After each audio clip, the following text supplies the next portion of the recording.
Hi guys, another pair of dodgy shades and another dodgy Land Rover, I guess you're thinking, right? Well, not this time. This time we've got something really special. I'm here with Chris. This is his rig, this is his truck.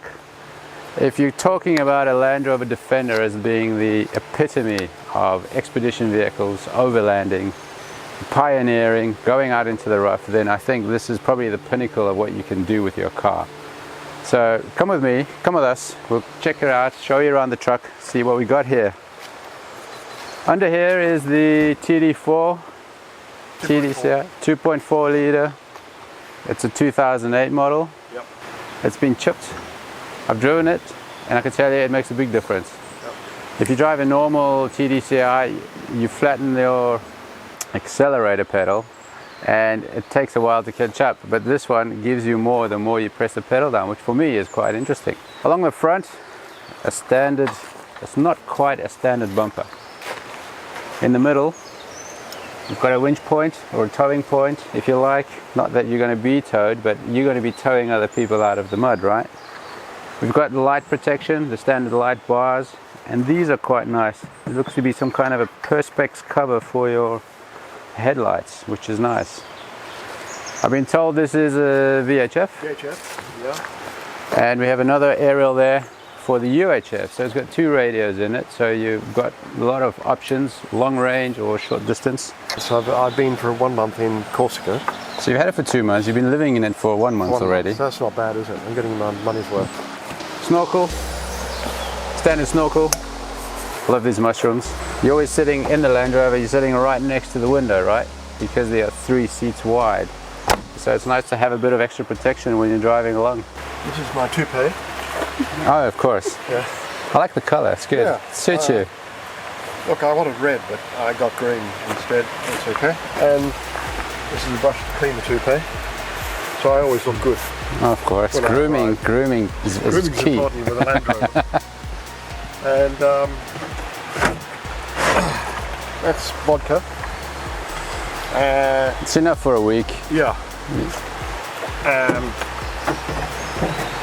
My partner is also a heavy drinker, but her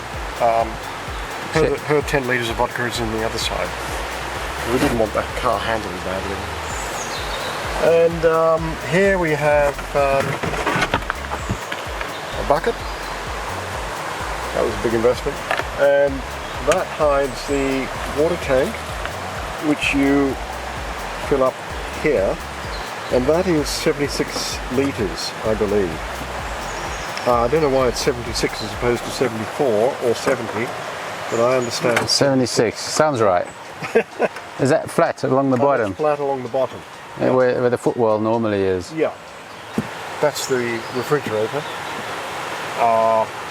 And that refrigerator I thought was hopeless when I first bought it, but after it runs you leave it running for 2 or 3 days, it seems to settle in. And it's also got a little freezer part where if you've got a plastic bottle, you put your white wine in that bottle, but you can put that in the freezer, and that keeps your wine beautifully cold. So it's a wine cooler in disguise. Right. It's basically a wine cooler. There's no room for food in our life. Vodka and wine, what more do you need? And then the motor, what they've done is quite clever really, is they've put the motor for the fridge under here. And that way, it's a smaller unit really.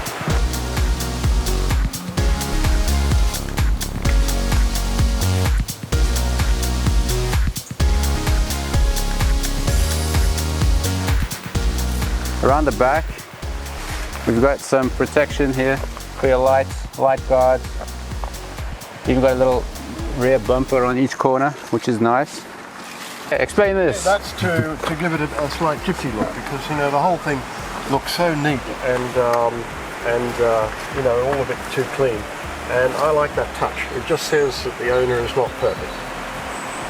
It does have a function, and it works like this. And it's. I think you'll take this as true Land Rover style bodgy mechanics. And when you want to keep, because Land Rover hinges don't work, holds the door exactly where you want it to be. for about half a second. Yeah, the amount of bruises I've got on my body from those, not worth counting. And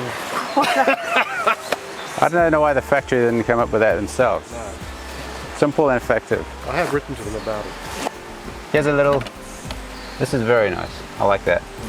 Got your gas in there. I've got a gas bottle in there, and I've got my pliers, which I just found on the ground. Fantastic bonus. That's a bonus. I've got a pair of multi grips. So here we have an entire Land Rover toolkit. And I just need a exactly. I just need a hammer, and we'll be fine. And this is all the tire inflation kit in there. And there's a couple of bottles of, you know, knickknacks and stuff in the end. But it's mainly for the gas bottle. I like this. It's very sturdy, Very handy. very well made, and it uses all the space in the car, which is nice. Tires and wheels, these are deep dish alloys, 16-inch. It looks like the Boost alloy, but I think it's deep dish. We've got BFG ATs on here, which is probably one of the best tires around.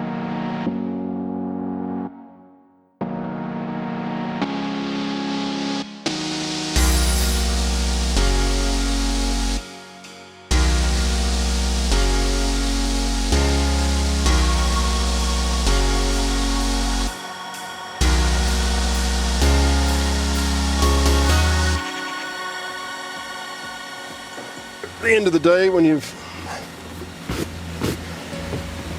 after you've been fixing the Land Rover en route and you've got a lot of grease and oil on you, you need a shower. And this just connects onto here with a standard little clip system, and make sure it's on. And you've got quite decent pressure. Hot water? Come on, dude. Really? Yeah, it's true. Unbelievable. No, you want to see it? Yeah, we need to see this. And this runs on electricity, which actually I think is superior to gas, because I've got a gas one in Australia. And this is simpler, and it's smaller. This is really, really good. So here you've got your dials.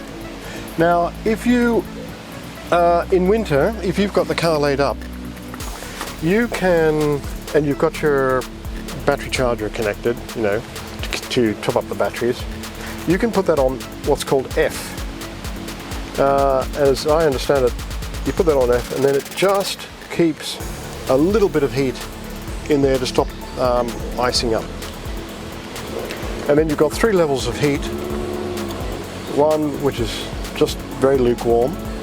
That's okay. If it's hot, that's perfect. That's all you need for a shower, actually. Weather, yeah. 2, which is, I would say, distinctly warm, and then 3, which is Scalding actually hot. Scalding? No, but hot. And It doesn't use that's much working power. off the auxiliary battery. It doesn't use much. It does. Actually, it pulls out about 0.25 of a volt, so a quarter of a volt. It's pulling out. That's not too much. If you've got your solar panel on, it doesn't even notice it. That there is the solar charger, solar panel regulator, which I've fitted myself recently before going to Corsica. Because although I have a dual battery system, I found out that there's something wrong with it. It remains linked all the time. It's not delinking. It's not disengaging from each other. So it's draining the car battery? It wasn't draining anything, but it seemed to me that every time you start the motor, it's putting on a lot of pressure on the alternator, because you're always charging 2 batteries, and right from the very beginning you're charging 2 batteries. I didn't really want that, so I discovered that with the solar panel, which is a 100-watt solar panel, it's enough to charge the second battery, the auxiliary battery, without ever really being connected to the main battery, and without ever being charged by the alternator. There you go. So that's fantastic. So I think I solved it kind of accidentally. Of course, as you do with a Land Rover. This is where I keep keep my camera equipment, actually. Yeah. Leave the camera equipment in here because I can jump out of the driver's seat and grab what I need fairly easily. In fact, that's where I put my lenses, so it's all high-tech, you know. The lens is in the bucket. Yeah. It's a bucket lens. Toolkit, another toolkit. Another one. This is the auxiliary toolkit because one isn't enough, right? Here's the third toolkit for when the second toolkit breaks down. It's a Land Rover, it's a collect tool. When you pulled up just now, Chris found a pair of pliers on the ground. Yeah. They're now part of the toolkit. So this is how you develop your car. I'm an anxious person, so I have a fourth toolkit. That's because I own an old 130 in Australia, and I just got in the habit of carrying all this stuff because I was often blowing up radiators and buggering the suspension. So you do need a decent set of sockets.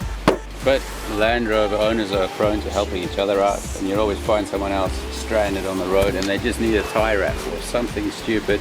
So yeah, or a hammer. So you always need a hammer. There's nothing more satisfying than fixing a Toyota on the road, is there? Here we got the starter cable to start the Toyota Land Cruiser when you fixed it. Of course. And under that, here also I have the charger to Charge the Land Cruiser. To charge the Land Cruiser on the 240 volt. So that tops up, and I've got connections on both batteries. So it's charging both batteries at the same time. This is the solar panel I cleverly made. I think it's one of the few things I've actually made that work stunningly well. And again, high-tech Land Rover fittings. What did we do without duct tape? And black tape is indispensable. And I've put a connector on there. So if I want to take off the solar panel off the roof and get a better angle, if I'm camped for some time, I can take it off the roof fairly easily. But it seems to charge the battery so well, I've never had to take it off the roof. Even on a cloudy day, it seems to be able to charge the auxiliary battery enough. I've moved it, it was right to the back, but I've moved it slightly forward because if you have it at the back and you've got your chairs and stuff on there, the roof tends to come down While you're sleeping. So obviously we've got an awning here, which you need, which gets used often. I think in the sunlight you need a lot of shade. Standard awning, which is mounted here just above the doors, the roof rail. Over here you might notice something different to standard. Normally this piece of roof line connects about here. This is about the size difference, the height difference that you get. I think it's there, sorry, about there. So if you see one of these driving around with a little higher roof line, you know this guy can pop his roof and he'll get a real cool truck out of it. So that's really cool because it's used the normal roof of the Defender, which you don't normally get with other cars. Other cars would have normally a square box shell put onto the roof of the car. So it's very well integrated. Everything on the car is very well made, very high standard. Even on the back door, this is steel. Look at these welds on here. This is very heavy duty stuff. The people who made this truck are called ExTec. I think it's one of the best vehicles I've seen. You've seen how we roll in our little 200 TDI. It's all done on a budget, very simple, very easy. This is how you do it when you're seriously thinking about how to install your camping gear into a truck, and it still looks standard, which is really cool. So Chris, thanks a lot for showing us around. That was great. I'm really impressed. I hope you guys got to get some ideas maybe you've never seen this before, maybe you're always curious what it looks like inside. Now you know. It's a very well made vehicle. And yeah, give us a like if you enjoyed this, if you like watching this, and send your vodka to Chris. He's got space for it in his truck. And give us some comments below, what do you think about it? So catch you on the next one.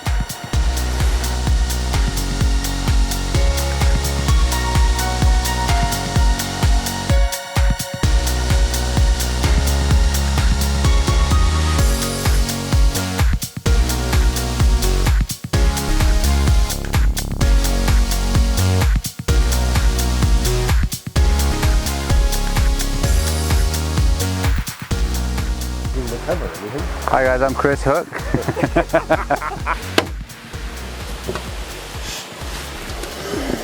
This connector here, you know, I haven't even explored it yet. I haven't even worked out where that goes. We don't need it.